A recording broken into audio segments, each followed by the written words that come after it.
Tervehdys. Tässä on pieni esittelyvideo saunakärrystä Pore-altaalla varustettuna. Aloitetaan tältä keulalta vaikka niin. Tässä on vähän tämmöistä säilytystilaa.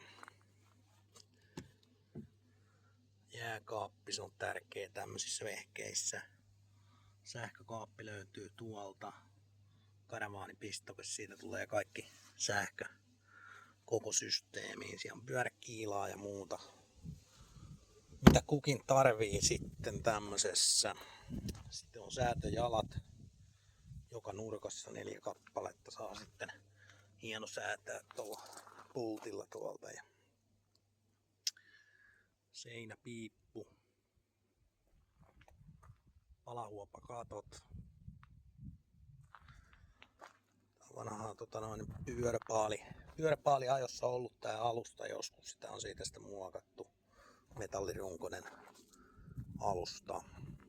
Molemmilla puolilla on tämmöiset painekyllästetyt portaat sitten, mikä saa käännettyä ja lukittua sitten tuohon kuljetusasentoon. Ja siinä on kahvat, niin on helppo mennä. Salmiakkikoristeet löytyy. Se on vähän tämmöistä salmiakkiteemaa. Ja pari pyörät. Ihan ok kuntoiset. Allas on sovitettu tähän kärryyn. Pysyy siinä kyllä vauhdissa. Ja se on sitten huoltoluukkuja joka puolella, niin pääsee sinne kattelemaan, jos tulee tarvis. Se on vesivaaka. Helpottaa sitten tän suoraan laittoon. Ja on peräämä. Väsäsin sen telineen, että ei tarvitse maahan laskea sit ollenkaan. Se on siihen köykäinen liuuttaa tuolta ja nostaa siitä sitten taas takaisin ja pysyy puhtaana. Ja on tältä puolen aika lailla samanlainen, ei mitään mullistavaa. Tuossa on sitten pikaliittimellä toi vesilähtö, saa juoksevan veden tonne saunan puolelle. Ja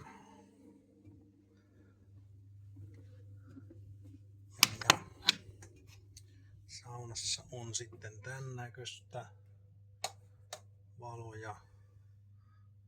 Siellä on kiva epäsuora valaistus. Ja kylmävesihana löytyy sieltä ja tosta saa sitten lämmintä vettä, niin täällä pystyy ja peseytyy. Vitila lattia, eli vesi menee siitä ja sitten sen alla on tuo peltimalja ja keskellä on sitten viemäri, mistä lähtee putki tonne, niin sitten voi johtaa veden mihin tykkää. Ja paloeristykseen on panostettu. Harvian alusta on tuolla ja sitten on toi harvian kuori tossa, niin sitten vielä kivilevyt tohon, niin ei sitten puut lämpiä. Ja lauteet on tämmöiset tosiaan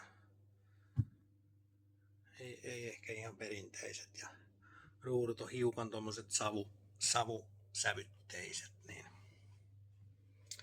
tuo tunnelmaa sitten ihan kivasti. Täällä on taas tämmöiset säädettävät spotit.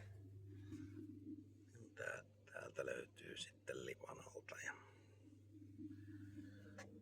tässä on käytävässä on myös pelti tuolla alla, että se ohjaa sitten veden tuolta syrjistä pois. Ja tässä on sitten itse allas ja Palboan näyttö. Ja siinä on pari eri tasoa noille poreille. Siitä saa sitten säädettyä viileämpää ja lämpöisempää. Tuosta saa sitten erilaisia